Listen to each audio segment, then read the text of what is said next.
छत्तीसगढ़ी गाने देखने के लिए हमारे YouTube चैनल को सब्सक्राइब करें और नए अपडेट्स जानने के लिए बेल आइकन के बटन को क्लिक करें।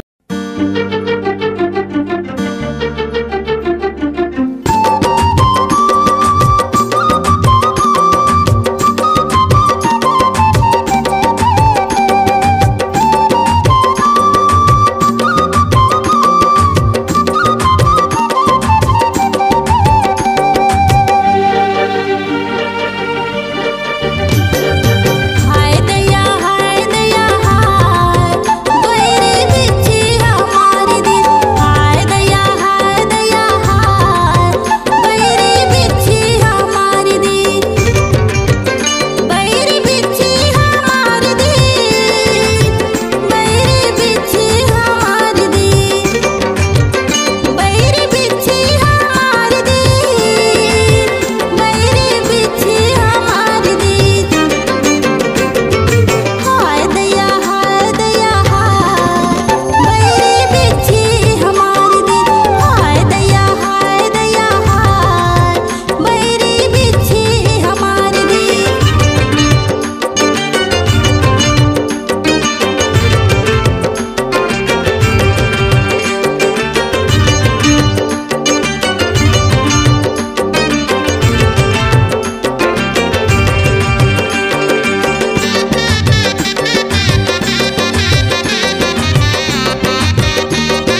आपकी आवाज ही आपकी पहचान है। यदि आप अपनी आवाज को एक नया आयाम देना चाहते हैं तो चले आइए मल्टी ट्रैक डिजिटल रिकॉर्डिंग के लिए AVM audio video studio, Khamtarai, Raipur. Mobile number 9301523929 और 7869646201।